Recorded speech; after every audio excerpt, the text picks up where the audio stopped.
Gracias, Eduardo, por estar con nosotros. Es verdaderamente un placer y un honor contar con tu presencia en este programa que es el streaming de Tercera Opinión, en esto que es Todo Cuenta. Bienvenido. Gracias, Marcela. Un gusto estar presente, un gusto saludar a todo tu público y un gusto también tocar un tema que en este momento afecta a toda la humanidad, por así decirlo, porque es un tema de trascendencia que tiene una incidencia en todos los puntos del planeta. Y es un tema realmente apasionante. Eduardo, y es de eso lo que queremos iniciar en realidad, empezar a hablar justamente de antecedentes. ¿Cuáles tú que consideras que fueron pues los principales antecedentes geopolíticos y estratégicos que llevaron al actual enfrentamiento entre Irán, Estados Unidos e Israel? ¿Y cómo crees tú que se inserta el papel del Líbano dentro de esta tremenda crisis regional que se está desatando y como tú dices que impactará o impacta ya al mundo?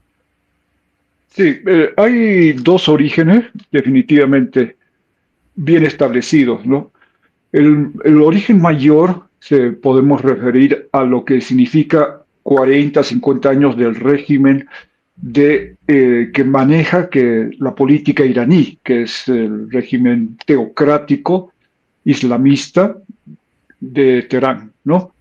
Ese gobierno tiene una característica de ser totalmente autoritario, estar enfocado netamente a una doctrina del Islam, sobre una base del Islam muy conservadora, a tal punto que cualquier opinión en contra de la línea teocrática doctrinaria del gobierno es sujeta a una cruel reacción de parte de las fuerzas públicas que están rodeando al régimen, ¿no?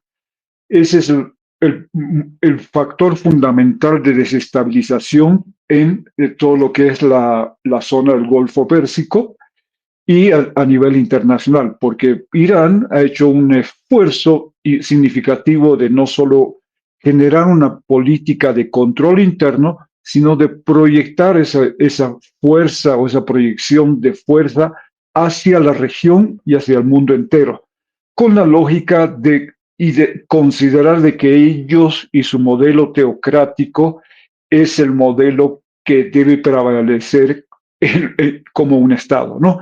Ese es el factor mayor. Y entonces estamos hablando desde la Revolución del 79, estamos hablando algo más de 50 años, un poco menos de 50 años, 47 años, de este régimen que se ha consolidado en forma consistente, ¿no? Básicamente a través de dos ayatolas que han regido el Estado, y por la muerte del segundo continúa el hijo del anterior ayatola, ¿no? Mosad Khamenei, el actual líder islámico de Irán.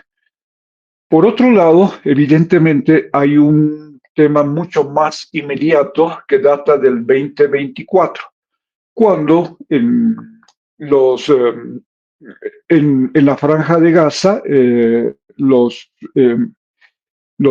palestinos deciden tomar una acción contra el Estado de Israel, ¿no? Una acción que fue marcada el 9 de julio del 2024 con los palestinos que hicieron un ataque bastante nocivo, bastante letal hacia un concierto y poblaciones que estaban al límite de la Franja de Gaza. Eso generó que se desate una guerra entre Israel y los palestinos de Gaza, ¿no? Este fenómeno que inmediatamente llevó a la articulación de una respuesta del gobierno de Netanyahu, desató una guerra que duró algo más de un año, casi 2 años, hasta donde el gobierno de Israel logra dominar básicamente y someter a las fuerzas palestinas en Gaza, y además logra proyectar un nivel de destrucción hacia Hezbollah en el Líbano, ¿no? Donde evidentemente de la capacidad inicial que tenía el Hezbollah al inicio de ese conflicto, cuando termina el conflicto logra eliminar gran parte de esa fuerza militar de Hezbollah en territorio libanés. eso lleva a que, evidentemente, junto con otros fenómenos, la proyección y fuerzas de Irán que proyectaba en el Golfo, en el Medio Oriente, se vea considerablemente disminuida, ¿no? Tanto en Gaza como en Líbano y en el mismo Yemen con los Hutis. A eso se suma también el hecho de que en ese mismo periodo se pierde el gobierno aliado de Irán en Siria, ¿no? Y eso también afecta de que, bueno, la continuidad territorial que de alguna manera favorecía a Irán actuara negativamente porque ya resultó mucho más difícil la logística de aprovisionamiento iraní hacia las fuerzas de Hezbollah en el Líbano.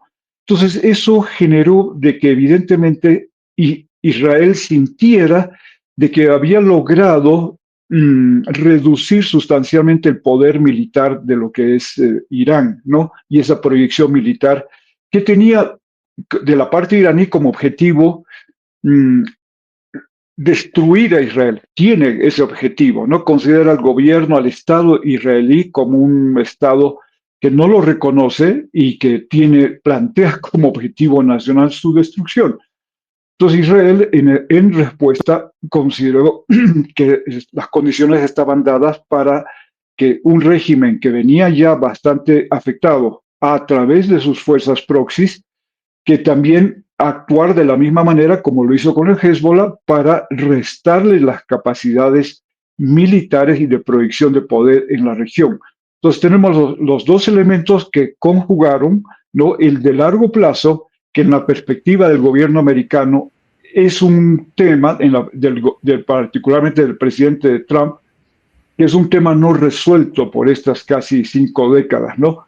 Y que, bueno, dadas las condiciones de debilidad estructural que muestra el régimen iraní, se daban las condiciones para asumir el liderazgo y hacer el ataque, ¿no? El hecho de que el régimen de Irán se vio debilitado en estos últimos años, y ese debilitamiento obedece a varios factores.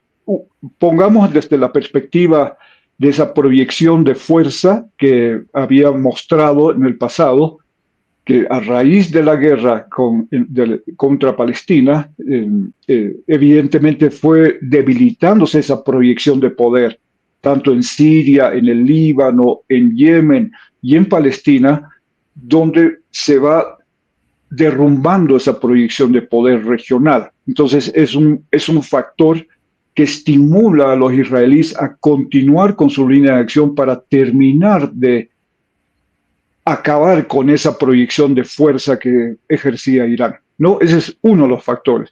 El otro factor es que evidentemente la proyección de poder de Irán, del régimen iraní, hizo que muchos de los recursos que generaba, particularmente de sus exportaciones de hidrocarburos y otros sectores, fueran destinados a generar esas bases de poder militar en la región. Entonces, en vez de hacer un enfoque, un destino de proyección de Estado, de bienestar hacia toda la sociedad, era una proyección de poder teocrático interno y externo. Y ahí podemos contrastar rápidamente, por ejemplo, en estos 50 años que estamos hablando, cómo se han desarrollado los otros países del Golfo Pérsico, ¿no? Particularmente, por ejemplo, Arabia Saudita, Qatar y Emiratos Árabes Unidos, y los más pequeños como Kuwait. Todos ellos han tenido un foco de desarrollo orientado al desarrollo económico y social, ¿no? De bienestar social. Y todos estos países, a pesar de tener un origen de la misma naturaleza islámica, no han hecho su foco en un Estado doctrinario, sino un Estado más orientado hacia lo que es el mundo contemporáneo, ¿no? Al bienestar, a generar desarrollo, como vemos hoy en día en Dubái, particularmente en Emiratos Árabes Unidos y en Qatar, ¿no? En Doha. Son dos ciudades fundamentales, foco de atracción de inversiones, de proyección de una alternativa de desarrollo económico-social fundamentada en lo que es las actuales tecnologías, tendencias de desarrollo de las finanzas, de los servicios, en base a esa dirección. En cambio, el Estado iraní, ¿no?, proyectó sus inversiones en desarrollar tecnología nuclear, tecnología militar, invirtió grandes recursos para ese fin y evidentemente no dar tanto énfasis al desarrollo económico y social de toda la población.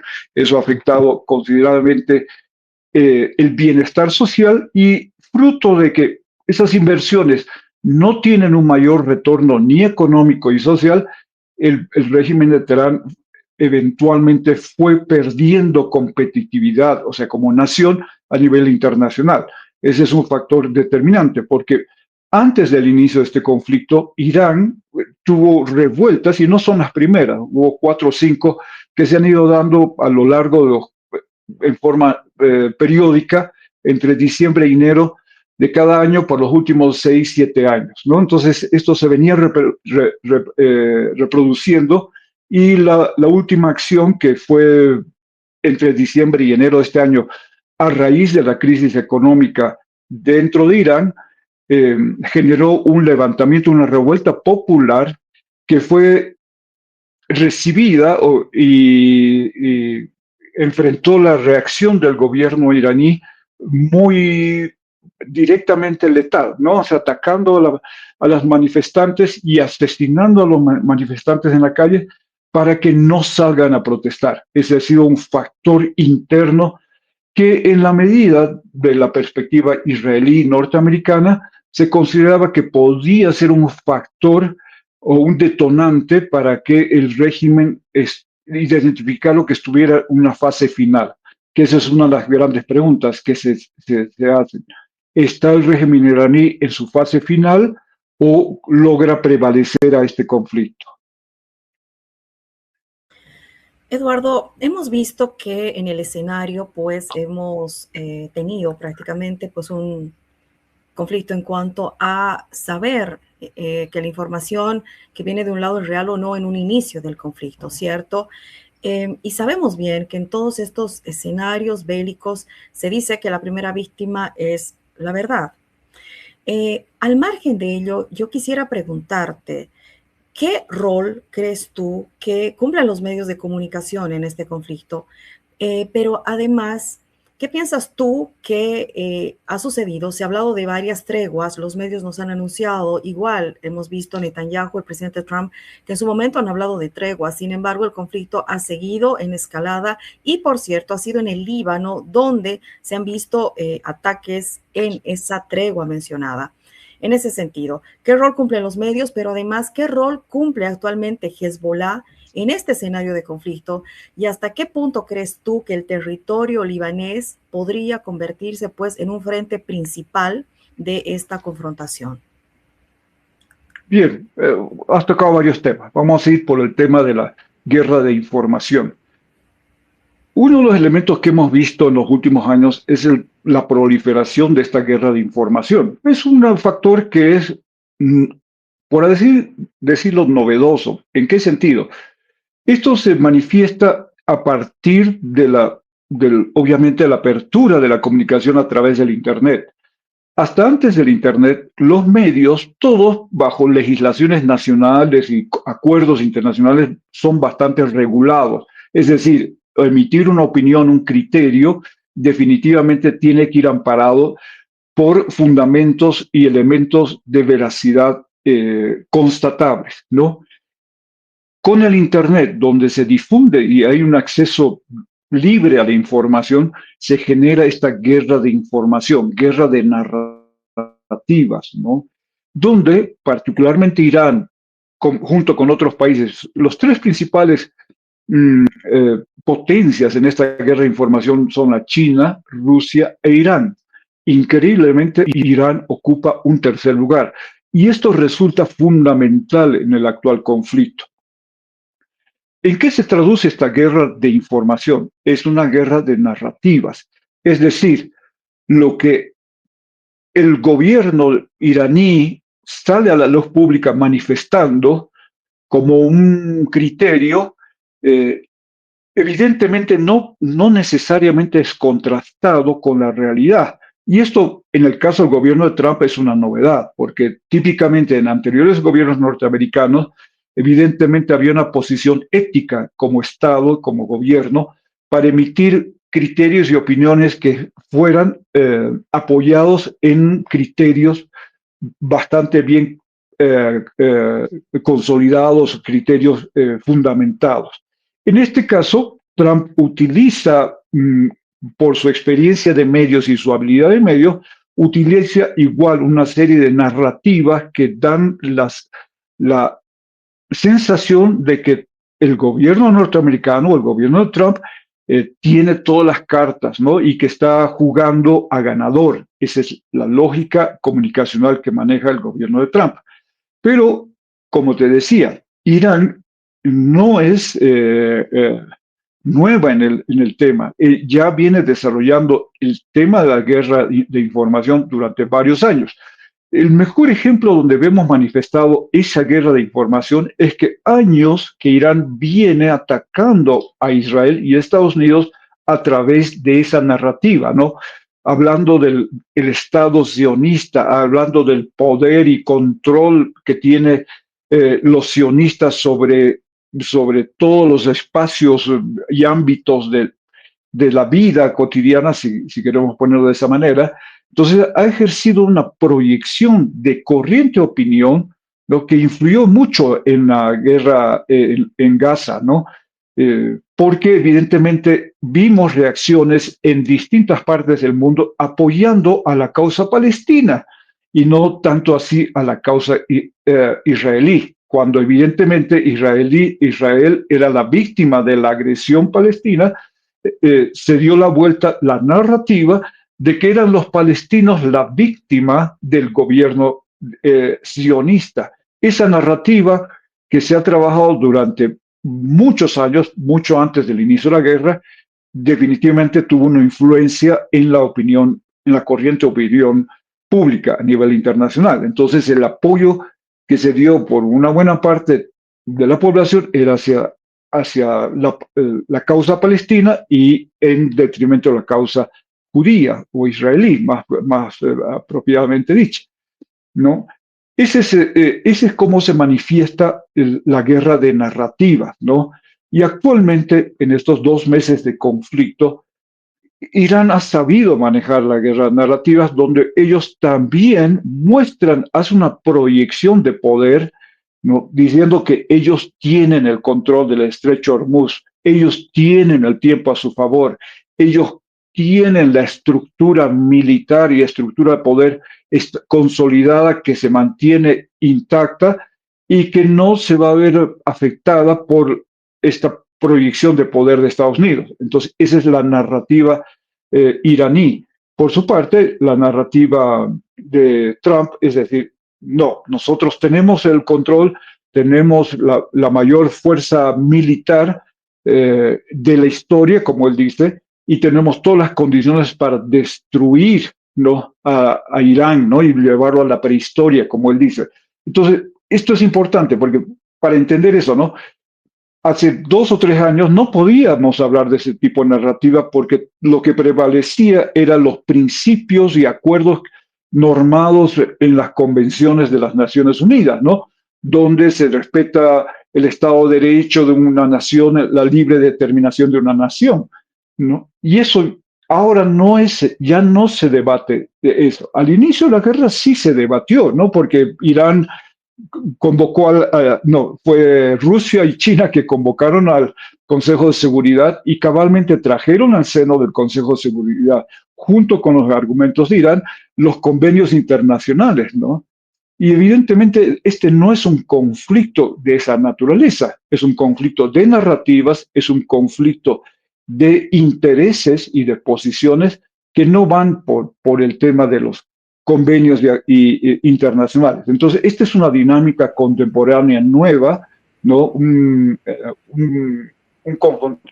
enfrentamiento de ideologías que no van por el tema de los acuerdos que han durado durante 50 años desde el inicio de las Naciones Unidas.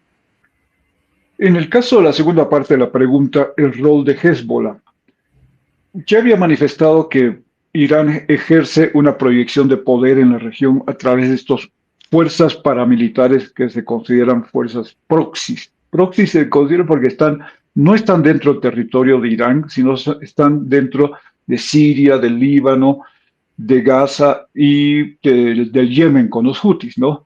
En cada caso, estos grupos, como el Hezbollah, han sido patrocinados, quiere decir financiados, pero más allá de solamente financiados, sino también han recibido apoyo técnico, equipamiento militar, equipamiento de inteligencia y toda esta guerra asimétrica, toda esta guerra que hemos visto que se ha ido dando no solo en estos 2 últimos años, sino en los se ha ido desarrollando durante estos casi 5 decenios del régimen iraní, ¿no? Entonces, Irán ha hecho, como no tiene continuidad territorial con Israel, ha hecho esa proyección de poder e influencia a través de estos grupos, ¿no? Hezbollah ha sido el más significativo de todos ellos, porque ha llegado a tener una fuerza paramilitar mayor a la del mismo ejército libanés. Entonces, dentro del Líbano, se ha creado esta estructura del Hezbollah con un poder militar, nuevamente, patrocinado, financiado, equipado por Irán, y que evidentemente ha llegado a tener una fuerza militar, inclusive, mm, se hablaba de números, ahorita no lo tengo presente, más o menos como 100.000 hombres, 100.000 soldados, 70.000, 100.000, si mal no recuerdo. ¿Ok? Pero bastante bien organizados, con experiencia militar, con formación militar y con el equipamiento. Su objetivo principal es, por una parte, tomar el control, o sea, reproducir el modelo de Estado iraní en el Líbano, a pesar de que el Líbano preponderantemente era y sigue siendo una nación cristiana, pero hacer el ejercicio del Islam como la fuerza religiosa, doctrinaria, que terminara manejando el gobierno líbano, ¿no? Ese ha sido básicamente su fundamento, por una parte, y por otro lado, evidentemente, crear la fuerza disuasiva, ¿no?, hacia Israel, disuasiva por una parte, pero por otro lado, emplearla como elemento de ataque, como primera fuerza de ataque ante cualquier conflicto de intereses con el régimen de Irán, ¿no? Y lo ha logrado hacer a lo largo de los años. Ha habido varios enfrentamientos entre las fuerzas de Hezbollah con las fuerzas israelíes.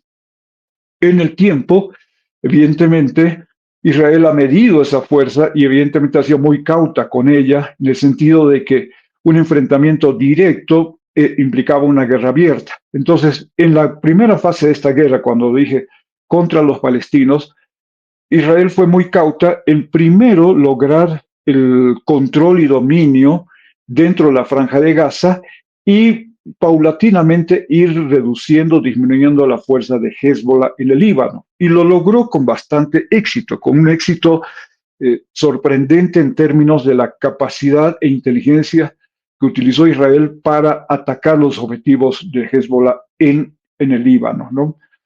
Lo fue reduciendo paulatinamente, además bajo una lógica de diezmar o destruir la cabeza de Hezbollah, ¿no?, la estructura desde arriba hacia los mandos superiores, mandos medios, descabezar al Hezbollah, destruir el equipamiento militar, destruir las líneas de suministro iraníes hacia el Hezbollah dentro del Líbano. Esas fueron 3 acciones que fueron trabajando durante esos 2 años.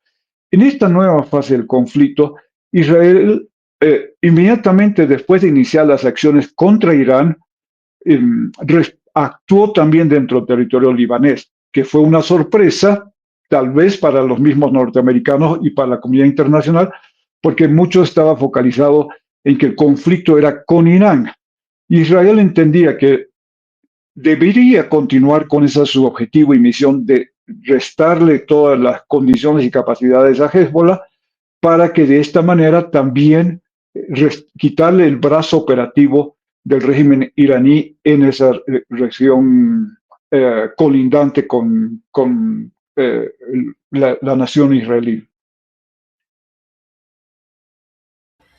Muchos analistas sostienen que este conflicto, Eduardo, ya no es únicamente militar, sino es energético, es tecnológico y comunicacional, como lo has expresado también en una pregunta anterior.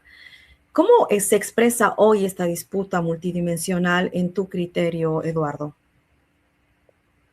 Eso es bastante interesante, ¿no? Había una corriente de opinión bastante desarrollada en estos 2 meses del conflicto eh, sobre, evidentemente, el interés del control sobre los recursos energéticos de Irán, ¿no? Bueno, todos los países del Golfo Pérsico en conjunto proveen cerca del 20, depende de qué país de destino, ¿no? 20, 30, 40, 50% de suministro de petróleo y gas, ¿no? A distintos países, ¿no? O puede ser más. Entonces, son los principales productores de este recurso energético, que es el principal recurso energético actual y lo va a seguir siendo por los siguientes 20, 30 años, no hay ningún lugar a dudas. La lógica de que el gobierno iraní evidentemente maneje, no es el gobierno, el régimen iraní es lo más apropiado, maneje este recurso y lo utilice, como ya había manifestado anteriormente, para financiar básicamente su poderío militar, va en contra de los intereses económicos internacionales, por una parte, ¿no? Es decir, utilizar esos recursos, ¿no? Con el fin de crear y generar un estado de proyección, ¿no? Autoritaria, teocrático, y además con el principal patrocinador de estos grupos paramilitares que se denominan reconocidos como terroristas, evidentemente va en contra de los principios de una convivencia internacional armoniosa, ¿no? Entonces, la lógica es decir, si se puede convertir a Irán en un país que siga más o menos los lineamientos de los otros países del Golfo Pérsico, evidentemente las condiciones para toda la humanidad van a ser mucho más favorables. Esa es desde una perspectiva ideológica del bienestar social, de manejar estos recursos bajo ese fin. Y la lógica bajo un control económico que se habla en esta guerra de narrativas es que evidentemente si Estados Unidos lograría cambiar el régimen de Irán y tener un régimen como era el anterior del Shah, que era aliado del gobierno de Estados Unidos, evidentemente ellos tendrían todas las condiciones de apoyar en recuperar este sector energético para que bien con una influencia positiva económica, no solamente para el gobierno, para el Estado iraní, sino para los mismos socios o aliados de empresas petroleras norteamericanas, intereses norteamericanos. Eso no va tan por ahí la situación, pero es una apreciación de que teniendo el control sobre estos recursos, evidentemente la proyección de Estados Unidos sería significativa. Y el ejemplo ha sido en el caso de Venezuela, ¿no? Donde Estados Unidos actualmente tiene el control sobre los recursos energéticos de Venezuela y en un momento que lo hizo antes de este conflicto, de manera de asegurar contar con un aprovisionamiento de recursos para también dar este soporte adicional de oferta de petróleo, ¿no?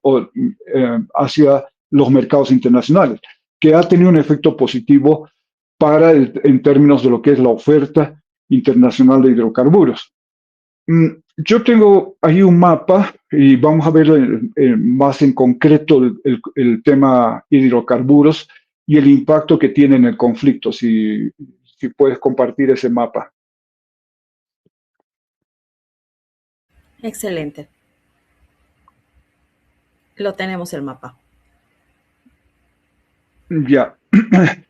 Bueno, ahí vemos básicamente en el Golfo Pérsico los países, los principales proveedores, como te digo, son Qatar, Kuwait, Emiratos Árabes Unidos, perdón, Arabia Saudita y Emiratos Árabes Unidos. Todos estos 4 países son proveedores internacionales de petróleo y Qatar particularmente de gas, ¿no? Entonces, este conflicto geopolítico es un conflicto energético. ¿Por qué? Porque, como decía al comienzo, todos estos países proveen entre 20% hasta un 50% o más de recursos energéticos a diferentes países del mundo, ¿no? Como principales países consumidores está China, Corea del Sur, Japón, ¿no? Que todos se proveen de recursos energéticos de esta región, ¿no? En diferente grado. Entonces, el hecho de que exista un control en el caso del Estrecho de Hormuz sobre el paso de estos recursos ha generado que no solamente se trate de lo que es el significado de la prevalencia del Estado y régimen iraní, sino de cómo va a fluir ese tráfico de hidrocarburos hacia los principales mercados. Y esa es la carta que está jugando el régimen iraní en este momento, la mayor carta que tiene en el proceso de negociación con Estados Unidos. Y la está jugando bastante hábilmente, ¿no? Teniendo actualmente control sobre el paso de todos estos buques que están actualmente estacionados dentro del Golfo y no logran salir del Golfo para llegar a los mercados de destino. Eso está llevando a que el precio del crudo se haya disparado de antes del conflicto, que estaba entre 60 y 70 dólares el barril de petróleo, y ahora fluctúe entre 100 y 110 dólares por barril. La pregunta es, si continúa el conflicto, si continúa cerrado el Golfo, ¿en qué medida los precios del barril de petróleo y gas van a ir en aumento? Y esa es la gran pregunta, ¿no? Entonces, aquí el tiempo está jugando en contra de los mismos actores, tanto de los países del Golfo como Estados Unidos como Irán. En el caso de los países del Golfo, yo considero que el tiempo no es tan desfavorable en el sentido que las reservas, recursos que ellos tienen son cuantiosas. Entonces pueden soportar un conflicto que dure 3, 4, 5, 6 meses, como en el caso de Emiratos Árabes Unidos, ¿no? Tiene un fondo de reserva bastante cuantioso y no tiene problema.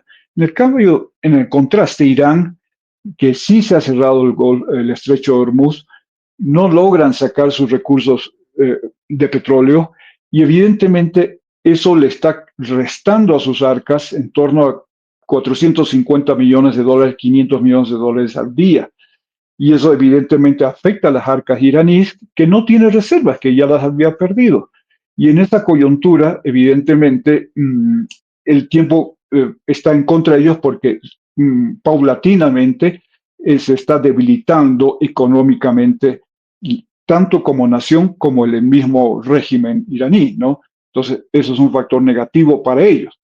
Para los otros países interesados, como mencionábamos, China, Japón, Corea del Sur, ellos, como grandes potencias, logran tener reservas. En el caso de China se habla de reservas de 3 meses y estamos llegando, ya hemos pasado la barrera de los 2 meses del conflicto, entonces tiene de alguna manera reservas, pero eso ahora, ayer, ya han generado que China comience a generar una presión en torno a que se resuelva el conflicto, porque no quiere llegar a los 3 meses y encontrarse que con reservas agotadas, ¿no? Entonces es muy cauto. Japón tiene sus propias reservas, Corea del Sur, pero hay otros países, los más pequeños, que evidentemente que no cuentan con reservas de 1 mes, 2 meses, ni 15 días en el mejor de los casos, y que evidentemente están sujetos al valor del petróleo, del crudo, de acuerdo al día, ¿no? Entonces estos países definitivamente han visto que el precio del barril de petróleo se ha duplicado y que el precio de la gasolina, diésel, gas se ha visto duplicado a la vez, y eso está generando unos efectos económicos negativos, particularmente en los países más pobres que no tienen ese tipo de reservas. Entonces sí es un conflicto de naturaleza energética y allí se ven las ramificaciones. Para Estados Unidos, que nos toca, no hemos comentado cuál es el efecto. Hay un efecto en el ámbito energético positivo. ¿Por qué? Porque Estados Unidos se ha vuelto el mayor proveedor, el mayor exportador de crudo y gas actual. O sea, de alguna manera se ve, no le afecta en términos de lo que significa el suministro, ¿no? No es importador de petróleo ni gas, es exportador. Entonces, los aumentos del precio le benefician, pero sí tiene un efecto interno negativo, que evidentemente los precios se ajustan de acuerdo al mercado y entonces también el precio interno se ve afectado, ¿no? Y Estados Unidos está pagando un precio 20-30% más alto en la gasolinera por la gasolina diésel de lo que era antes del conflicto. Y esto tiene una consecuencia política interna, ¿no? De un rechazo generalizado hacia la guerra porque está afectando el poder adquisitivo de la población norteamericana y esto tiene repercusiones y efectos negativos internos que son el reloj que está en contra de las determinaciones del gobierno norteamericano. Eduardo, ¿qué efectos está teniendo esta crisis sobre el equilibrio mundial, especialmente en relación con la OTAN? Hablamos de Rusia, China, aunque tú ya has mencionado al respecto, pero también qué efectos está teniendo en este aparente repliego estratégico de Estados Unidos. Perfecto. Bueno, ya hemos tocado varios de esos temas, los impactos de China y otros países desarrollados que tienen capacidad de alguna manera de amortiguar el conflicto, pero no de sostener eh, este conflicto sin que afecte sus intereses energéticos nacionales. Entonces, definitivamente, todos estos países están mirando el conflicto y cuándo se va a resolver. Eso es, por un lado, muy claro. Sin lugar a dudas, los países pequeños, de menor importancia, se ven directamente afectados sin capacidad de poder proyectar algún tipo de influencia en cómo se vaya a resolver el conflicto. En tercer lugar, se habla inclusive de una proyección de poder de Irán más allá de lo que realmente yo estoy de acuerdo, ¿no? El hecho de que tomar de rehén un cauce de agua que es libre de navegabilidad, no es una demostración de fuerza, es una demostración de la naturaleza del mismo régimen que no respeta nada del concierto internacional y que si bien al inicio de la guerra, como lo manifesté, se justificaba en los acuerdos y convenios internacionales dentro del marco de las Naciones Unidas, actualmente los está vulnerando. Entonces, definitivamente no es una proyección de fuerza, sino es una proyección de extorsión, ¿no? Para el caso iraní.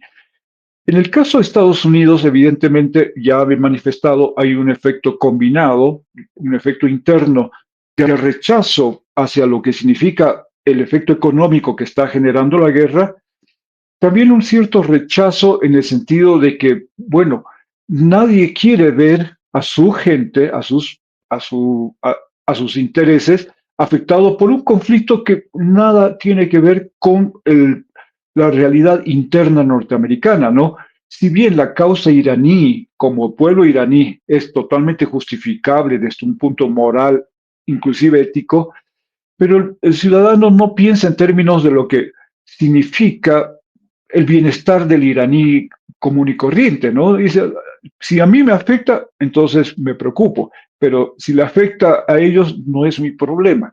Ese es un poco ese tipo de conducta que prevalece en la sociedad. Entonces, en el caso de Estados Unidos hay un efecto combinado porque él es el agresor en este caso, el que ha tomado la iniciativa del conflicto y evidentemente tiene que resolverlo de una manera u otra. Desde una perspectiva política, geopolítica, una perspectiva de proyección internacional, Estados Unidos no puede salir perdedor del conflicto, y ahí hay muchas variables. No puede mostrar como la mayor potencia que proyecta el presidente Trump hacia el mundo, como el que haya salido sin resolver las causas que lo llevaron a generar el conflicto en primera instancia. Entonces está mucho en juego ese tema. En el caso de la OTAN, bueno, no es un conflicto que afecte directamente a la OTAN, porque la OTAN es un mecanismo de defensa europeo, Y evidentemente aquí no hay un conflicto que haya sido afectado, o sea, un ataque, por ejemplo, si hubiera sido el caso de que Irán hubiera iniciado el conflicto, atacado los intereses de alguna de estas naciones, entonces sí habría una acción deliberada de la OTAN. En este caso no lo hay. Y obviamente la crítica del gobierno norteamericano hacia la OTAN es que no ha ido a su apoyo, ¿no? Pero en la lógica convencional de los fundamentos de la OTAN es un mecanismo defensivo y no agresor. Eso está en conflicto, ¿no? En esta lógica de narrativas, en esta lógica de la prevalencia del interés mayor que proyecta Estados Unidos en términos de destituir a ese régimen iraní, de cambiar el destino de esa nación, ¿no? Va en contra de ese sentido. Entonces, en el debate de narrativas es significativo el enfrentamiento de posiciones norteamericanas con sus pares europeas. Eso es en relación a cómo se proyecta. En términos de proyección también de fuerza, no, el eje de soporte de Irán está en Rusia y China, y ahí hay grandes cuestionamientos, y Corea del Norte, ¿no? Grandes cuestionamientos hacia el rol que asumen estos países en función a los intereses de Irán. Y eso evidentemente, desde una perspectiva política, demuestra que China está dispuesta a apoyar regímenes totalitarios sin importar el bienestar de la sociedad en su conjunto, sino básicamente en función de los intereses propios chinos. Lo propio es el caso de Rusia, pero particularmente China, porque hemos visto que en el caso venezolano el sostén del régimen de Nicolás Maduro era China y Rusia, y, y eso se ha cambiado. Gracias, Eduardo. Es realmente un tema complejo. Estamos hablando de geopolítica y estamos hablando de un tema que no solamente, como bien decía Eduardo Ceballos, va a repercutir o ya repercute en la zona de conflicto, sino que tiene su extensión. Y es ahí donde me quiero centrar en la última pregunta, Eduardo, pensando justamente en América Latina, pero particularmente en nuestro país, en Bolivia. ¿Qué repercusiones económicas, diplomáticas y políticas pues podrían sentirse si el conflicto continúa escalando o se propaga en el tiempo? ¿Cuál es tu criterio? Claramente, ¿no? Ya hemos dicho, ¿no? El efecto económico de mediano a largo plazo es para todo el mundo, ¿no? Y los países más poderosos han tenido la capacidad y tienen estas reservas estratégicas que se denominan reservas estratégicas que les permiten tener reservas de hidrocarburos por 2 o 3 meses, ¿no? Eh, pero pasando ese periodo, evidentemente ya el impacto o el efecto económico lo van a sentir los países ricos y los países pobres ya sentimos el efecto directo. En el caso de Bolivia, el efecto directo es hacia a las finanzas públicas, menos hacia el consumidor, porque aquí tenemos un precio fijado por el Estado del diésel y la gasolina, donde la diferencia del precio de importación la paga el Estado. Entonces, en el corto plazo, evidentemente el impacto va directamente a las arcas del Estado y no hacia el bolsillo del consumidor.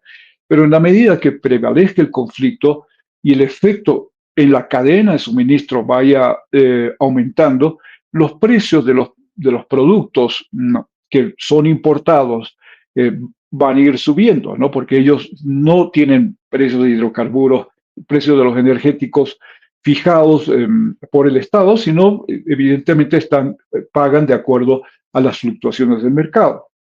Eso hace que evidentemente los precios de producción vayan escalando y los costos de producción vayan escalando y el precio final al consumidor vaya aumentando.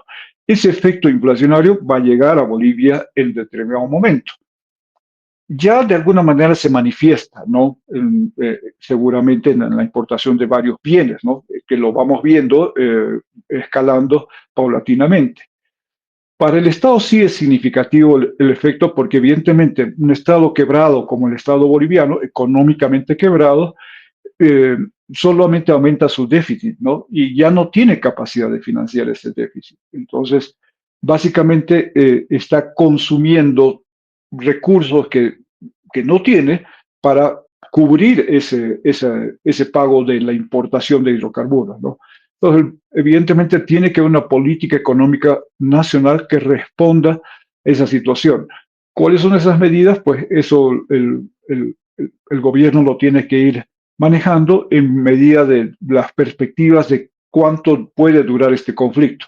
Evidentemente, el interés político nacional es que el conflicto no perdure porque evidentemente espera que el precio del barril de petróleo o el precio del diésel que importa, de la gasolina que importe, baje, se reduzca y no tenga que mantener ese subsidio. Ese es el interés nacional, ¿no?